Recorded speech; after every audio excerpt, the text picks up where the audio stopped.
Assalamu alaikum. Good morning, ladies and gentlemen.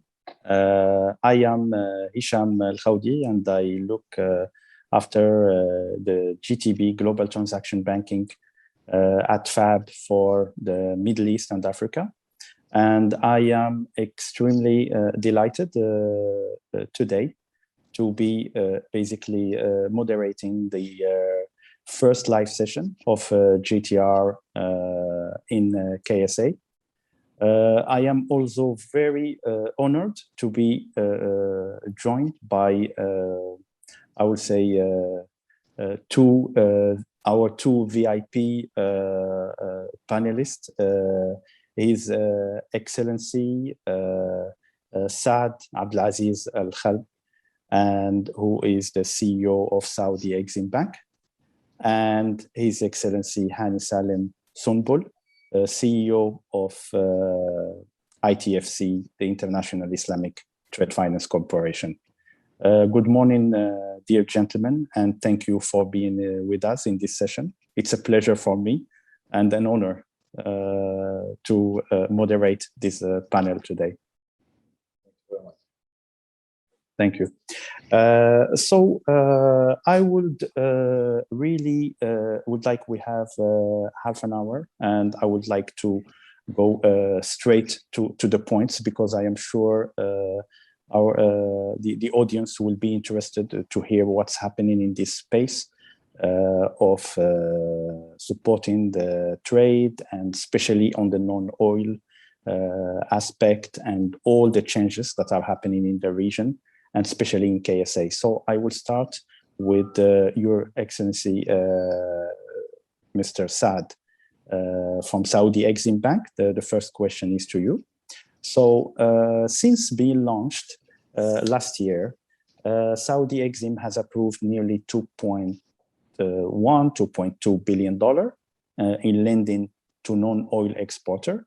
So this is a really great achievement, and congratulations on this, especially in this such challenging time. How would you assess then, the question, how would you assess the progress made in line with your original objective, particularly during such a challenging global economic time?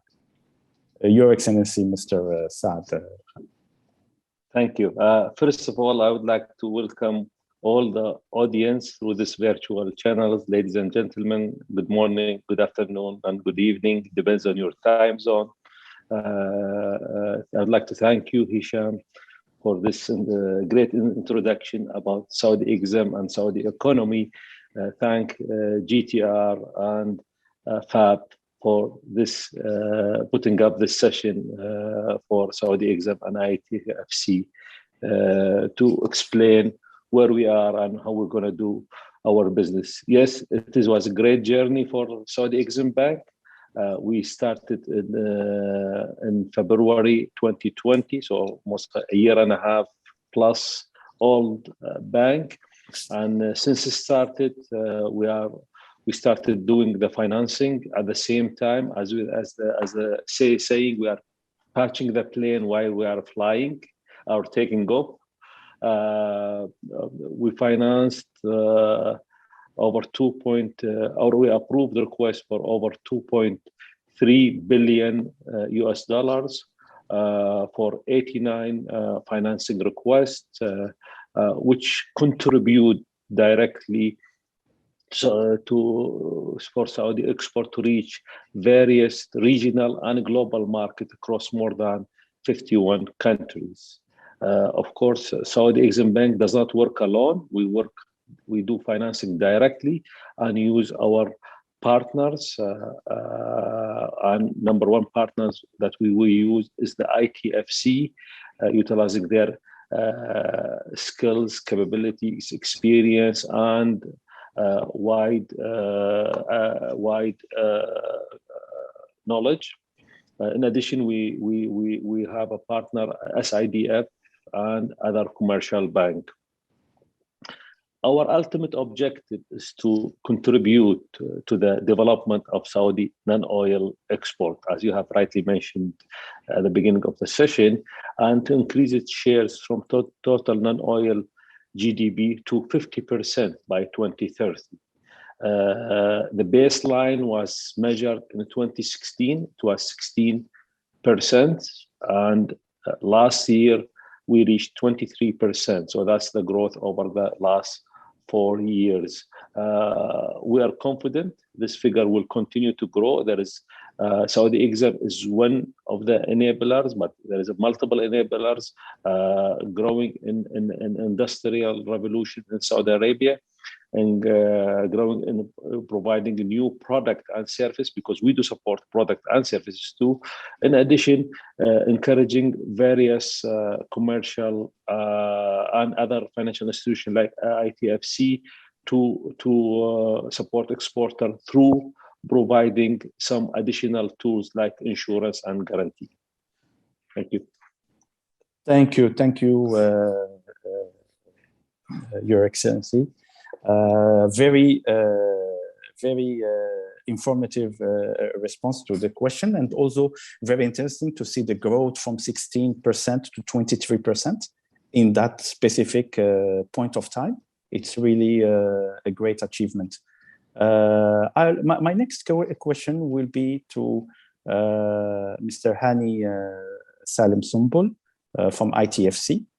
And the question will be, over the past 18 months, ITFC has enjoyed a period of unprecedented activity, pledging billions of in support package to boost trade and exports across, I think, almost 60 member countries, 57, 60 member countries during the worst of the pandemic. What will be your reflection on this interesting and remarkable time? Thank you very much. Good morning to everyone. And first of all, I'm very honored actually to be with all of you, to be with also with His Excellency Saad Abdulaziz AlKhalb, and I would like to also congratulate him for this really impressive achievements in a very, very short time. And we are also very glad to be a strategic partner with the Saudi EXIM Bank. As you know that during the pandemic, things were unusual, and ITFC, just like any other organizations, were prepared actually to face this kind of crisis that turned to be a health crisis in the beginning and then switched to be an economic crisis. And why I'm saying that, because ITFC, since inception, when we started the business in 2008, ITFC went through a lot of really a number of crises. The financial crisis in 2008, 2000, and then you have 2010, 11, the commodity prices, and so on. So every time we go through these crises, ITFC builds muscles, and we were actually very much. However, we in fact took additional measures, during the pandemic because it was really necessary to go back and take care of many things that maybe to become more relevant to member countries who are going actually to through a very difficult time, through an unprecedented crisis like the Corona crisis, which had affected all vital sectors in the economies of member countries. So ITFC, in fact, main concern was actually is to continue to serve member countries during such difficult time. And that was really our first objective, and to make sure that, we are really adapt very fast to the new way of doing work, especially doing it remotely. We have really, it was an opportunity to test really our infrastructure and IT infrastructure in particular, to see that with the grace of Allah subhanahu wa ta'ala, we have had really no issues during the last 18 months since the breakdown of the break of the pandemic. So ITFC, as I said, ensured also to have a very close monitoring and close response to fast response to member countries' needs. We joined actually first of all, externally we have joined IDB group, under a very important program to respond to the impact of the pandemic, and this program is actually it's called the 3 R's program. The R1, which is of course response to their need of the member countries.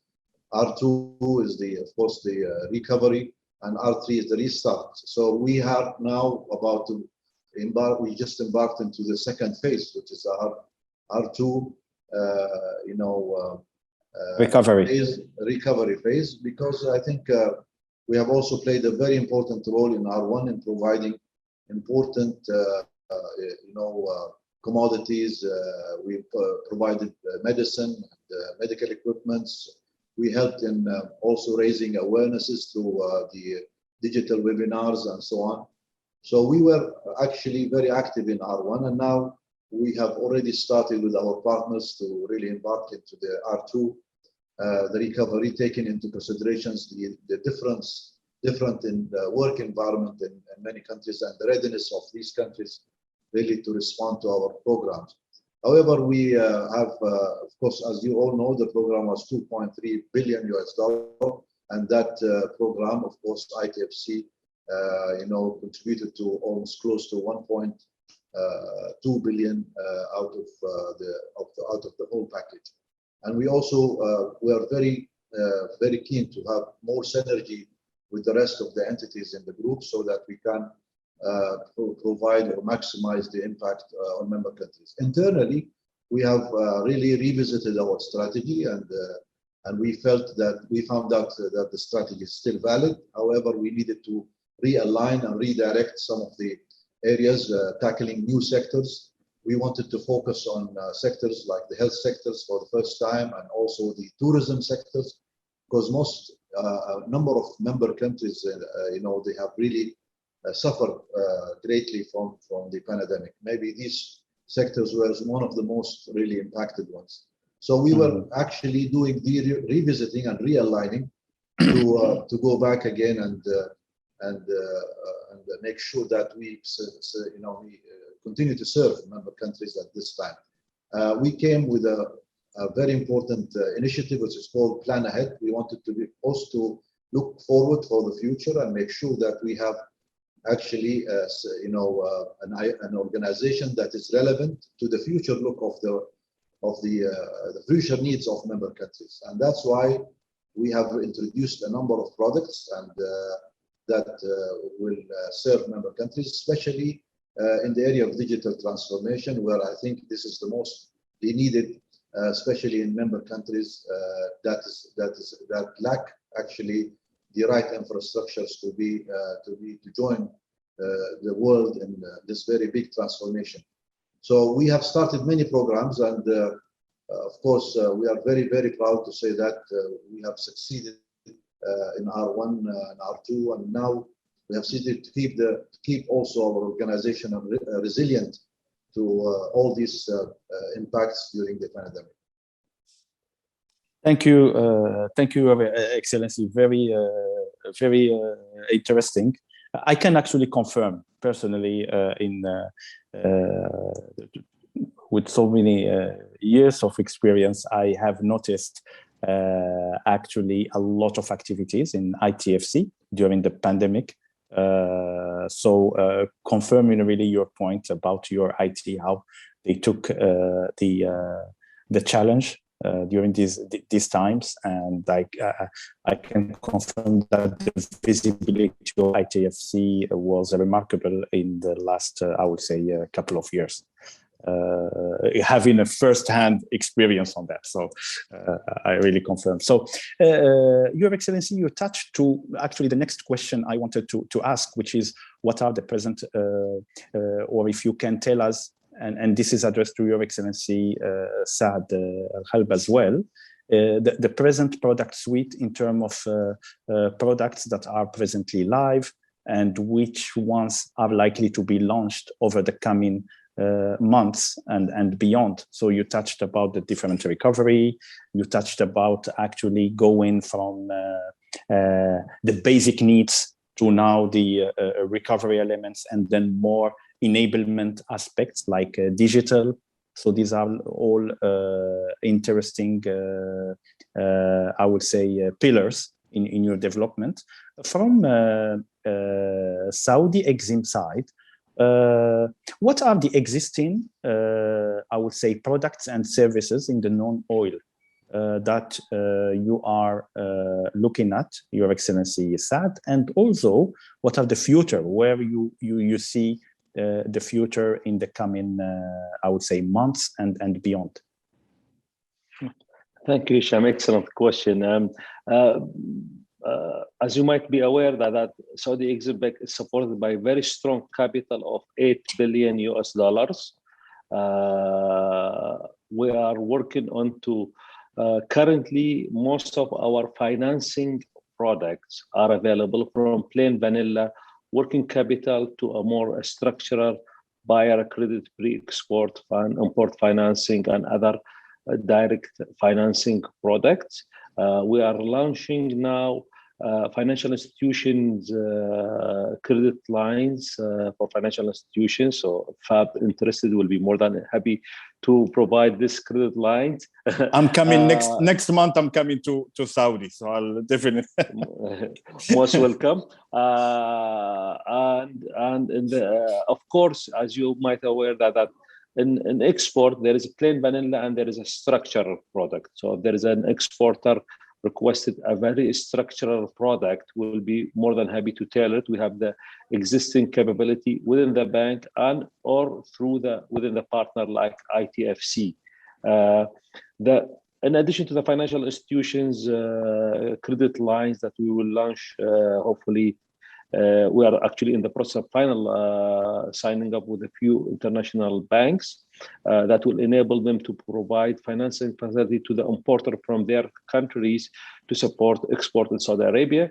We are now currently in the final stage of launching our insurance product. Insurance product is very important because it will be either to financial institutions or the buyers, where we can provide financial institution with insurance policies to increase their exposure or increase their risk appetite to a certain market or country to put more liquidity into the export. Let's say so. In a nutshell, is that we are in the final stage of releasing our insurance product.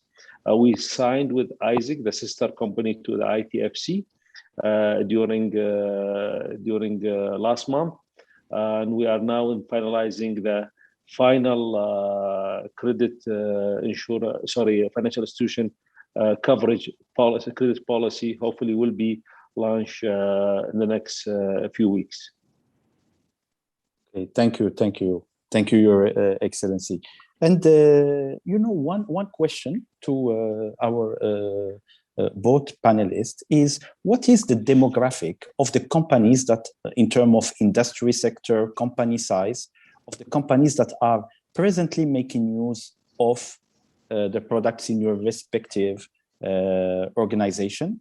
And do you expect, has this shifted during the pandemic or not? And do you expect this to evolve, especially, for example, in the light or in the perspective of Saudi Vision 2030? So it's more like the users, the companies that are using the product, and how this will shift. And this is the question to Your Excellency Saad and Your Excellency Hani Sonbol as well. تفضل أبو فيصل. لا تفضل. طيب, thank you. I will quote an exact number that our range of approved facility, the lowest is $200,000 and the highest is $150 million. That shows the wide spectrum that we are operating in. 51% of the approved facility or approved request, it's for SMEs. And this is in line with the Vision 2030 objective to improve the working, to increase the contribution of the SMEs into the economy. We will continue support large, medium, and small with even tailor-made product or plain vanilla products. Thank you. Okay, Your Excellency. Okay, Your Excellency Abu Faisal. Thank you very much. Also, this is a very good question. Actually, for ITFC, is somehow similar. We are serving not only the private sector, but we serve also the government sectors or the public sectors, that semi-public sectors. Our major partners are governments and also private sector corporates and also financial institutions. As you know, we have had the private sector is in the heart of the ITFC strategy since inception in 2008. Almost 40% of our financing is really devoted to the private sector. Close to $20 billion were actually approved for the private sector, and especially the SMEs. You know, we felt that SMEs are in the heart of ITFC's also plans from the beginning, because we believe very strongly that the support for SMEs can really help in the areas of accessing financing, and also help in job creations and many other things, because these SMEs always a major contributor to any country's economy.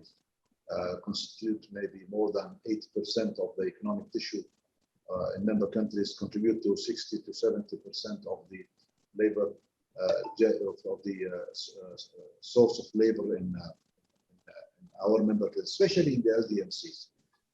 However, when ITFC is actually also, we provide a variety of products that also can fit really the needs of member countries and our clients, because I think one, as they say, jacket may not fit all. We need to really customize sometimes, design. That's why we have a very important product development division in ITFC, which is of course working continuously to come up with products that suits the different clients in member countries.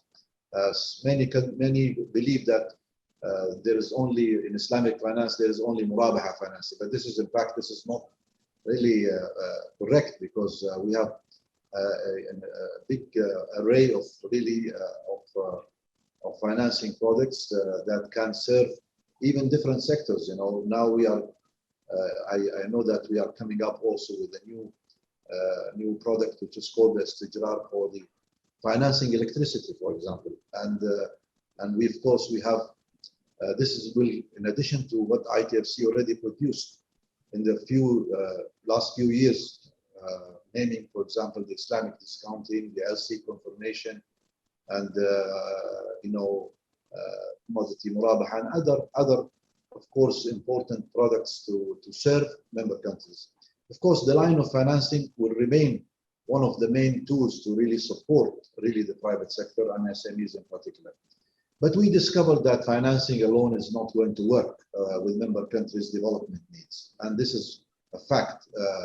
Countries need capacity building, and they need also to support them with many gaps in their, as I said, in their capacities. So that's why we designed special programs really to support the private sector and especially the SMEs, which is a blend between financing and also technical assistance and training and other products that can be integrated together to really maximize the impact and by also making sure that the client or the country have the capacity to absorb the financing extended to it. So I think it is very important to really focus on these integrated programs because, and we are now, for example, working very closely with our strategic partner, the Saudi EXIM Bank, to come up also with an SME development program for Saudi Arabia, and hopefully this will be completed or finalized soon, so that we can really introduce it to a very important sector in Saudi Arabia. In addition to all of that, we try as well to serve the different needs of our not only the clients, but also go down to the beneficiaries. Like in agriculture, we have, of course, many of the products are focused on helping farmers to really learn and raise their awarenesses about new technologies, new practices in agriculture, so that they can improve the yields of their lands. So we have a number of important, really, projects that includes many products like this. Private sector is a main player in the coming phase, and I'm sure that working with partners like the Saudi EXIM Bank, Africa EXIM Bank, like Badia, like other important partners, we are really going to have always the private sector as really an important main driver for the driver growth. At least for the recovery of the economies of member countries in the coming phase, because this is where they have to play their role actually, and yes, and that's will continue, and hopefully that our member countries will come out soon from this very difficult time. Thank you, Your Excellency. I think we are. There are so many questions. I think the audience and the viewers are sending so many questions that it will be very difficult to answer to all. So there is really an interest and very interesting question. So a question to Saudi EXIM. The viewers would be very interested to hear about how you collaborate with both local and international banks when it comes to targeting key markets. For example, are some EXIM products being distributed directly by banks? That's an absolutely great question. Thank you, Hicham, and the people who asked the question. Definitely, collaboration with commercial banks and financial institutions locally and internationally is a crucial pillar of our strategy. EXIM Bank is there to fill the gap and not to provide the full coverage for the export ecosystem. Clients usually have their relation with the commercial banks, and commercial bank will provide the services, and we fill the gaps in that ecosystem. We do provide banks with some guarantees and insurance to encourage them to take to increase their risk appetite to more client or specific client and more market. As I mentioned earlier, by providing credit lines to financial institutions abroad, Saudi Arabia, to enable them to extend credit lines to their importer in their countries for export in Saudi Arabia. will not compete with a commercial bank. Not our aim to compete with. Our aim is to work closely and collaborate with them in ensuring that products and services are available to the exporters. Thank you, Your Excellency. I think I hope we still have for one question, at least this one also very interesting for ITFC actually. Which markets are the real growth areas for you in terms of trade, and which territories are you targeting? So do you have some priority markets actually? And there is also specific question about Africa. which we know is a big market, and how are you meeting the challenge in terms of the bank participation and the ongoing trend for de-risking across the region? Thank you, Hicham. You already answered the question, so I think, yeah.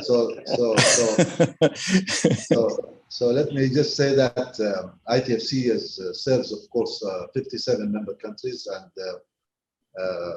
they are all over the continents. We have countries from Jakarta to Suriname, and we are covering a wide range of really. But you said it right. We are having really focusing more actually on Africa. We see a lot of potentials there. We have started really our relationship with Africa a long time ago, even before the creation of ITFC. I mean, the first deal in 1979 was actually with Africa, which was signed by IDB at that time. And as I said, Africa is really going through a major change. We all noticed many reforms were actually implemented before the COVID-19. Unfortunately, when COVID-19 came, slowed down actually the impressive growth that was Africa having. You know, we've seen countries growing between 5 and 8% and even more sometimes. And countries have really gained so much, in the development arena during the last, I would say 10 years. Despite actually the COVID-19, the African continent, we see that there is some resilience because they have already, some of the countries have taken really good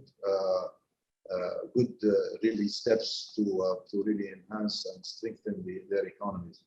We are also very optimistic. Why in Africa? Because now, as we all know that the African CFTA, this trade agreement, which came into effect last year, I think that will change the face of Africa. You know, now our main concern is to how the African continent can benefit from very important agreement like this. A very comprehensive agreement.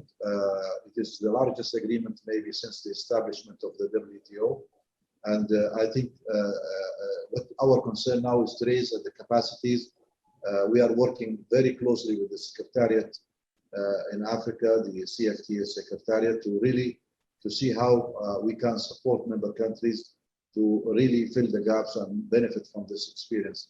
A market of almost 1.2 billion people is going to be one of the largest markets, and hopefully they overcome the impact of COVID-19 fast enough.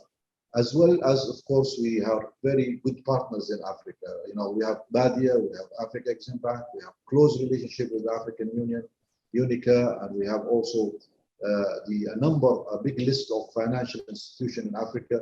So I think we have a lot of programs already implemented in terms of financing. We focused mainly in the past on the energy and on the agriculture. But now I think our really strategy is to also expand this and have more diversity in the way we provide support to member countries in Africa. The second thing is now we are coming up another area, which is the CIS countries. We are now developing a very important program, which is the Cis Development Program. This program is going to cover also the needs of member countries in the CIS. We have good relationship with the CIS countries. We have started working with them for a long time. And I recall that maybe the approvals exceeded $1.3 billion. And the potentials are great. We were just recently there, also with His Excellency, the CEO of Saudi EXIM Bank, he was there. And we saw how really that area is full of potentials and we can do a lot. So our next program, starting 2022, will be actually the CIS development program, which hopefully to be launched with our partners like the Saudi EXIM Bank and like Africa EXIM Bank. We will engage them at the right time when the design is over. But the focus is to really launch it next time. Of course, we have a number of major important flagship programs that we have to continue to serve, which is, of course, the Arab-Africa Trade Bridge Program. trying to enhance the relationship, the economic and investment relationship between the Arab and the African countries. And we have the very important program, which is going to be launched on the 27th of October, which is the Aid for Trade for the Arab States, which is a major program. This is the second phase, and hopefully this phase will definitely serve member countries, especially to really reduce the impact of COVID-19 on the Arab states, and we will definitely work with all our partners in this. And these, of course, are our area, in addition to our normal program for the other member countries. Yeah, thank you. Last question, Your Excellencies, is, you know, I think you mentioned it, Mr. Hani, but it's more on the strategic partnership and collaboration between your organization earlier this year and how it aligns with the wider objective. I think Your Excellency Hani mentioned this, but it would be good to hear also the point of view from Saudi EXIM. That will be very interesting. Thank you, Hicham. It's actually not only partnership, it's an actual transaction. Currently, I think since we started, we have over or around $150 million of facilities done through the ITFC. That shows the strong relation and confidence between the two entities. As Mr. Hani mentioned, that Africa is very important, and last week on Thursday, I've signed a memorandum of understanding with Arab Bank for Economic Development in Africa, BADIA, to start working with them and by utilizing the skill set and the availability of their on the ground in Africa and ITFC support on that. So our collaboration is not only agreement; it's an actual transaction, and will grow as we need to expand, especially where the market, where ITFC is very familiar in that market. The member countries in the ITFC or Islamic Development Bank are 57, so this is a great market for us. Thank you. Thank you, Your Excellency. I will try to put another question. I think we still have a couple of minutes, and this one from ITFC. How challenging is it to strike the right balance in growing partnerships and maintaining Sharia principles?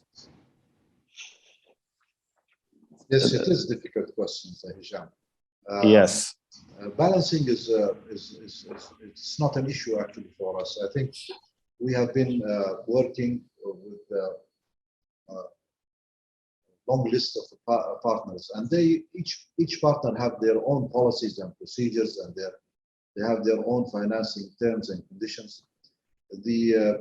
For example, of course, the Sharia compliant may not differ greatly from what we see, except that we need, of course, to make sure that what we are doing is actually a Sharia compliant, and our products are very well known in the market.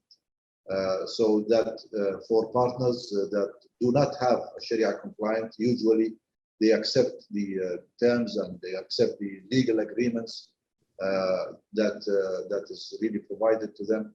So it is actually a matter of, first of all, have the strong will to cooperate, strong will to work together, and also strong will to come and compromise, make sure that actually, we achieve the same objective. We have not seen really any kind of resistance in the past. And by the way, most of the Sharia compliant products are very well known to all of our partners, whether in the conventional banking or non-conventional banking.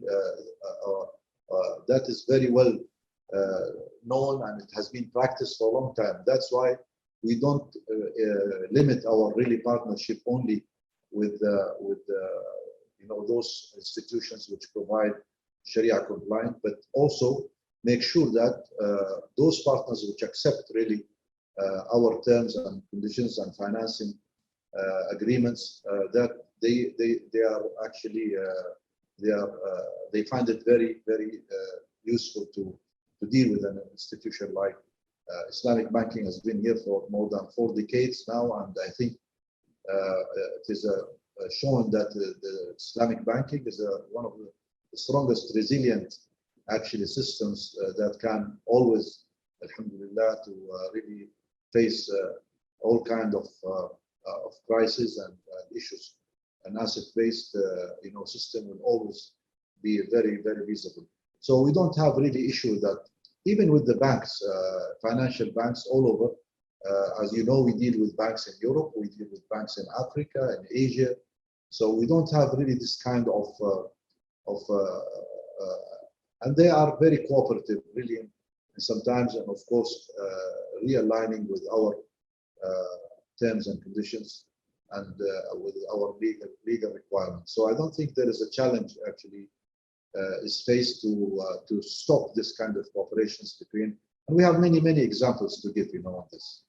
Yeah, I fully echo this point, Your Excellency. Myself, having been working with Islamic banks, non-Islamic banks, international, local, I can confirm this point.